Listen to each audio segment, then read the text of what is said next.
Week 1 से हमने start किया था एक जर्नी कि हाँ, जब तक मेरा इंटरव्यू नहीं होता तब तक मैं हर एक वीक एक वीडियो डालूँगी, ताकि आपको बता सकूँ मेरा क्या प्रोग्रेस है, मैं कैसे पढ़ रही हूँ, क्या फ़ील कर रही हूँ। क्योंकि जब भी एक एस्पिरेंट अपनी प्रिपरेशन स्टार्ट करता है, हम सबको पता है that this civil service exam की काफ़ी स्टेजेस होती हैं, प्रीलिम्स, मेंस, इंटरव्यू। और स्टेट पीएससीज़ वाले तो थोड़ा और ज़्यादा टाइम लगा देते हैं और वो इस साइकिल को काफ़ी स्ट्रेच कर देते हैं। तो कितने टाइम से मैं इस साइकिल में हूँ। लाइक लास्ट ईयर फ़ेब मार्च में हमारा प्रीलिम्स हुआ था, उसके बाद देन मेंस हुआ था जुलाई अगस्त में, उसके बाद इंटरव्यू काफ़ी लेट हो गया। बट स्टिल जब तक हम उस प्रोसेस में होते हैं, हम ये फ़ील कर रहे होते हैं कि हाँ, अभी तो साइकिल चल रहा है, अभी मेरा मेंस हुआ है। But now is the time इस साइकिल के कंप्लीशन का, इस साइकिल के रिज़ल्ट का, कि जो मेरी जर्नी पिछले साल फ़ेब में स्टार्ट हुई थी, अब उसका रिज़ल्ट आएगा। दैट क्या होता है आगे। तो बहुत से मिक्स्ड इमोशंस हैं, I can not tell you in words. मैं जो इतना काम रहती हूँ, इतना विश्वास करती हूँ डिवाइन पे कि जो होगा बहुत अच्छा होगा, स्टिल ऐसी सिचुएशंस में आके मैं भी बहुत मिक्स्ड इमोशंस फ़ील करती हूँ।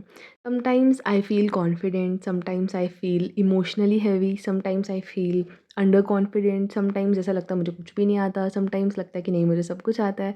तो ये ना बहुत टर्बुलेंस होता रहता है इमोशंस में, up and down, up and down.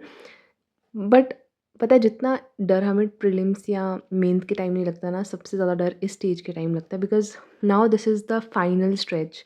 मतलब आप इतनी लंबी एक जर्नी क्रॉस करके आते हो ना, तो इस टाइम पे आपको बस डर लगता है कि अब बिल्कुल थोड़ा-सा दूर है, या तो आर या तो पार ऐसे हो जाएगा। तो मेरे को बस ऐसा फ़ील हो रहा है इन दिनों में। मेरा तो कुछ मन भी नहीं कर रहा था रिकॉर्ड करने का, बट मैंने सोचा कि नहीं, मैं ये एक सीरीज़ चला रही हूँ तो मुझे इसको ख़त्म करना है। सो आई थॉट कि अब वीक 5 पे ही रुक जाते हैं।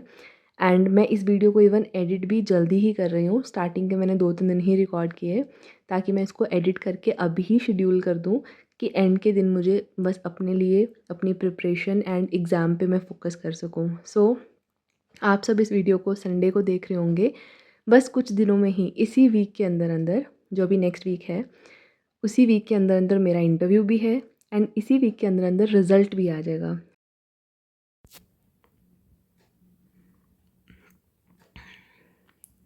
एंड ये नेम लिस्ट है। Now it is feeling very real. बहुत रियल फ़ील हो रहा है, बहुत टेंस्ड फ़ील हो रहा है। थोड़ा-सा बताती हूँ कैसा फ़ील हो रहा है इस टाइम पे। मेरे को पहले ही हेडेक हो रही थी और मेरी कल भी मैं रात में सही से नहीं सोई थी। तो मैंने सोचा कि आज जल्दी सो जाते हैं, तो मैं सोने ही जा रही थी और ऐसे लग रहा था यार शेड्यूल क्यों नहीं आ रहा, क्यों नहीं आ रहा। इतने दिन हो गए हैं, लाइक अगर 5 मार्च से स्टार्ट होना है तो 2 मार्च पे हम आ गए हैं, बट नहीं आ रहा था। और ऐसे सोने लगी थी तो वैसे ही शेड्यूल आ गया। अब ऐसे हिट हो रही हैं चीज़ें कि मतलब इंटरव्यू है। मेरे को इंटरव्यू का डर नहीं हो रहा है, मेरे को ऐसा नहीं लग रहा कि इंटरव्यू कैसा होगा, मेरे को उस चेंज का डर लग रहा है। एंशियस फील हो रहा है that this is now a moment which will change a lot of things in my life.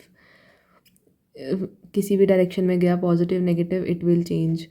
सो उस चीज़ का ऐसे लग रहा है कि a major thing is going to happen in life, वैसे वाला फील आ रहा है। एंड मेरा मतलब लास्ट के दिनों में है, 5 मार्च से स्टार्ट हो रहा है एंड 13 मार्च को ख़त्म हो रहा है।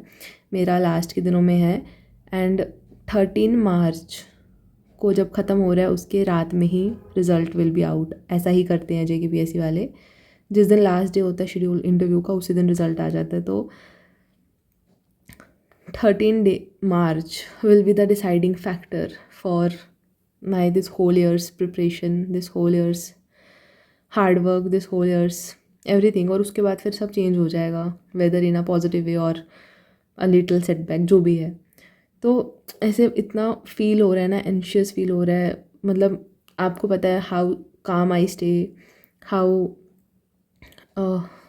Believe in the God I do, लेकिन फिर भी ये एक ऐसा मोमेंट है जब मुझे भी एनजाइटी हो रही है, मुझे भी टेंशन हो रही है, मुझे ऐसे नींद नहीं आ रही, मैं सोच रही हूँ अभी पढ़ ही लेती हूँ।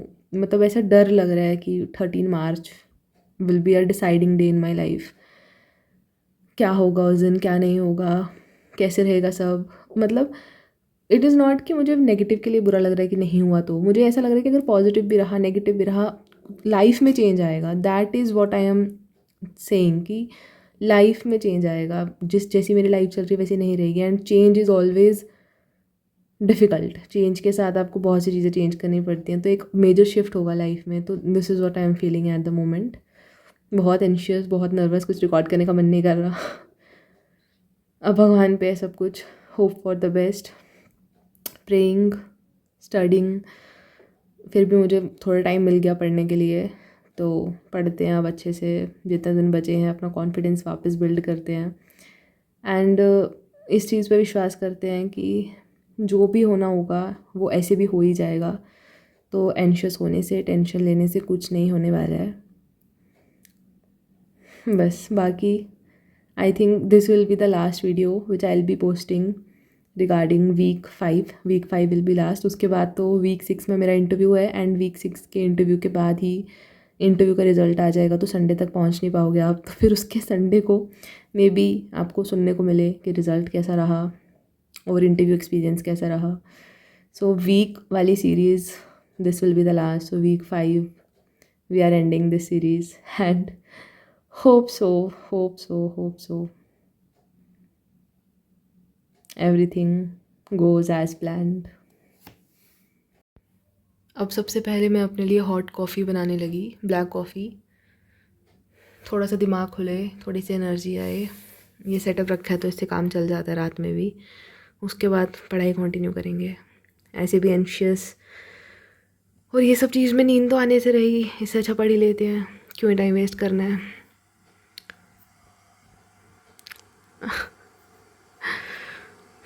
This phase is very difficult, but भगवान को याद करते हैं और तो क्या ही कर सकते हैं।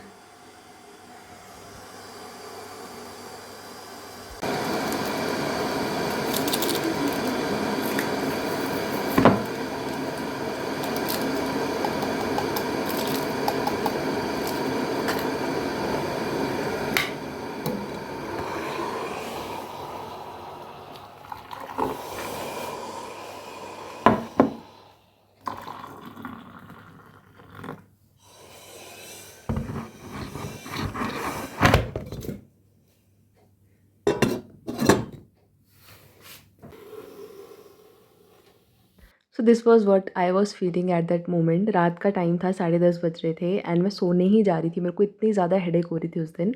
मैं पिछले दिन भी बहुत कम सोई थी, तो मैं सोने ही जा रही थी। वैसे ही मैंने मैसेज देखा कि शेड्यूल आउट हो गया है। मतलब टाइम देखो यार, क्या मतलब थोड़ा जल्दी निकालो यार, बच्चे को रात को सोने तो दो कम से कम। बट नहीं, ठीक है। देखा शेड्यूल, सबसे पहले तो खुशी हुई कि चलो अच्छा है, सेंटर जम्मू में ही बना है। लास्ट टाइम मेरा मतलब यही होता है ना, विंटर एंड समर कैपिटल दोनों हमारी यूटी में अलग अलग हैं। तो पिछली बार मेरा श्रीनगर में बना था, तो फिर वहाँ जाओ, ट्रैवल करो, थकान अलग हो जाती है, तो बहुत सी चीज़ें देखनी पड़ती हैं। तो आई वॉज़ प्रेइंग कि जम्मू में ही बने, और जम्मू में ही बना इस बार, तो ये चीज़ की खुशी हुई। दूसरा, फिर मैंने अपना नाम देखा, डेट देखी, तो मेरे को ये भी खुशी हुई कि ठीक है, मेरा स्टार्टिंग में नहीं है, थोड़ा बाद में ही है। बट फिर देखा कि 5 से स्टार्ट हो रहे हैं एंड 13 को ख़त्म, तो बहुत जल्दी निपटा रहे हैं। फिर तीसरी चीज़ जब मैंने देखी कि बस मतलब 13 को ख़त्म है एंड उसमें आ जाएगा, तो मैंने सोचा कि मतलब 13 इज़ द डे व्हेन मतलब हमारा आउटकम आ जाएगा। तो ऐसे डर लग रहा था सोच के उस टाइम। तो मेरे को बहुत अचानक से ना बहुत ऐसे एंग्जायटी हो गई देख के शेड्यूल। ऐसे मतलब जब आप शेड्यूल देखते हो ना अपने सामने, ऐसे डेट्स देखते हो, तो आपको फ़ील होता है कि हाँ, ये चीज़ अब रियल हो गई है, मतलब आने वाली है। तो मेरे को बहुत ज़्यादा टेंशन होगी। मैं सोचा छोड़ो, पढ़ते हैं बैठ के। तो मैं पढ़ने लग गई सीधे, कॉफ़ी बनाई अपने लिए, फिर मतलब 2-3 घंटे पढ़ा था, फिर मैं सो गई थी। बट अब मैं नॉर्मल हूँ। मतलब वही होता है जब आपका शेड्यूल आता है, उस टाइम पे थोड़ा इंसान के ना ऐसे इमोशंस हाइप अप हो जाते हैं, but with time calm down हो जाते हैं। तो now I am again normal. अपना कॉन्फिडेंस मैंने वापस ले आया है कि कोई बात नहीं यार, इसमें कुछ नहीं है, पढ़ा हुआ है सब कुछ, बस जाना है वहाँ पे, कॉन्फिडेंस से देना है। मेन गेम मेंस की होती है, वो मैं करके आ गई हूँ। तो नाउ सब कुछ भगवान पे, अपनी मेहनत पे विश्वास रखना है, खुद पे। बस अपने आप को यही मैं कह रही हूँ। तो अब लास्ट के कुछ दिन हैं जिसमें रिवीजन होगी। अभी इस वीक में मेरी साड़ी भी आ गई, तो उसको पहन के देखा, वो भी सही थी, अच्छी लग रही है। उसके बाद बस बाकी अपनी पढ़ाई चल रही है, रिवीजन चल रही है। अब नेक्स्ट वीक जब रिज़ल्ट आ जाएगा, ठीक है, तो रिज़ल्ट के बाद जो भी रिज़ल्ट होगा I will share with you, but it can take time, ठीक है। अगर पॉजिटिव होगा तब भी हो सकता है मैं 1-2 दिन के बाद अपलोड करूँ जो भी अपडेट होगा, या अगर नेगेटिव होगा तब भी। तो मेरे को थोड़ा टाइम लग सकता है, तो उस चीज़ के लिए आप समझ आना। बाकी विल शेयर विद यू, ऐसा तो कुछ नहीं, अब इतनी जर्नी शेयर किया तो सब कुछ ही शेयर करूँगी, बाकी अपने एक्सपीरियंसेस। एंड ये वीडियो तो मैं डाल रही हूँ, बट इसके बाद भी अगर मुझे कभी कोई क्लिप्स रिकॉर्ड करने होंगे या क्या मैं फ़ील कर रही हूँ, कभी कभी क्या होता है ना, कुछ इमोशंस इंसान उस टाइम पे फ़ील कर रहा होता है जो कि बाद में याद नहीं रहता। तो मैं कोशिश करती हूँ, मैं बहुत बार ऐसे करती हूँ, मैं अपने इमोशंस को बोल के रिकॉर्ड कर लेती हूँ कि what I am feeling at the moment, जिसको आप बाद में सुनो ना तो आप खुद के लिए you become self aware about your self, that आप किसी सिचुएशन में कैसे रिएक्ट करते हो। तो मैं ऐसा कुछ मुझे लगेगा तो मैं रिकॉर्ड कर लूँगी। इवन जब इंटरव्यू पे जाना है उस दिन भी कोई वीडियो उस क्लिप्स थोड़ा रिकॉर्ड कर पाऊँगी तो करूँगी ज़रूर, और उसको फिर बाद में ही जिसमें मेरी बाद में जो मैं वीडियो शेयर करूँगी कि क्या रिज़ल्ट रहा सब कुछ, उसमें आपके साथ शेयर कर दूँगी। So this was all about this series and I hope so आपको इन सीरीज़ से मोटिवेशन मिली हो, आपको अच्छा फ़ील हुआ हो एंड आपको रिलेटेबल लगा हो। मैंने कोशिश की है through out my journey, through out my videos, कि मैं जितना ज़्यादा रियल हो सके उतना रहूँ, जितना मैं बिल्कुल रॉ चीज़ें आपके साथ शेयर कर सकूँ, कुछ भी बनावटी, कुछ भी नकली या फिर कुछ भी एग्जैजरेट करके नहीं, जैसी मैं हूँ, जैसे मैं एक्चुअल में करती हूँ चीज़ें वैसी शेयर करूँ। And I hope so and I think so also, मेरे को अच्छा लगता है देख के कि हाँ, जैसी मैं हूँ, जैसे मैं एक्चुअल में चीज़ें करती हूँ, मैं वैसे आपके साथ शेयर करती हूँ। So that's it for the video. आप लोगों के काफ़ी कमेंट्स भी हैं, आप कुछ क्वेश्चंस भी पूछते हो कि मैंने कैसे प्रिपरेशन की या फिर जो भी क्वेश्चंस है। तो अभी मेरे पास टाइम नहीं है, लेकिन जैसे मेरा इंटरव्यू हो जाएगा उसके बाद मेरे पास फ्री टाइम होगा तो मैं डेफ़िनेटली हर एक कमेंट लूँगी जो आपके क्वेश्चंस थे, और आपके पास कुछ और क्वेश्चंस होंगे तो आप वो भी पूछ लेना। उस टाइम पे हम आराम से इन चीज़ों के रिप्लाई करेंगे। अभी मेरे पास टाइम नहीं है कि मैं इसे टाइप करके एक आंसर दूँ, और आपको पता है कि जब मैं रिप्लाई करती हूँ तो फिर मेरे को अच्छे से रिप्लाई करना होता है किसी भी क्वेरी को, तो मैं ऐसे आधा अधूरा नहीं करती कोई भी काम। सो बस that's it. Wish me luck and I hope so आपको कुछ अच्छा ही सुनने को मिले। बाकी लेकिन भगवान पे है, जो भी चीज़ होगी आई विल एक्सेप्ट, क्योंकि दोनों प्रोबेबिलिटीज़ होती हैं, तो हमेशा ही अपने माइंड को इतना ओपन रखना चाहिए कि कुछ भी हो सकता है। हमें बस उस चीज़ को एक्सेप्टेंस में लाना है एंड अपनी आगे लाइफ को कंटिन्यू करना है। एंड इसी के साथ मैं साइन ऑफ कर रही हूँ इस road to final stage series को। नेक्स्ट टाइम जब आप मुझे देखोगे, वो मोमेंट जिसका साल भर से इंतज़ार था वो मोमेंट हो चुका होगा। मुझे नहीं पता रिजल्ट्स क्या होंगे, but I know that every day, every doubt, every small effort in these weeks has meant something. मैंने अपना हार्ड वर्क किया है, मैंने जो चीज़ें मुझसे हो सकती थी मैंने की हैं। आप सबका बहुत बहुत शुक्रिया मेरे साथ इस जर्नी में चलने के लिए, इतने प्यारे कमेंट्स करने के लिए, इतना मोटिवेट करने के लिए। There were days when I was low, मैं यहाँ पोस्ट कर देती थी and you all were there, जो आप मैसेज करके मोटिवेट करते थे, and it really means a lot to me. अगर चीज़ें सब सही जाती हैं, we all will celebrate together, and if they don't, I will accept that and I will come back again, और ज़्यादा स्ट्रॉन्ग होके, और ज़्यादा वाइज होकर, और ज़्यादा एनर्जी के साथ फिर से एक नई शुरुआत करने के लिए। Until then, see you on the other side. सब सुख लहै तुम्हारी सरना, तुम रक्षक काहू को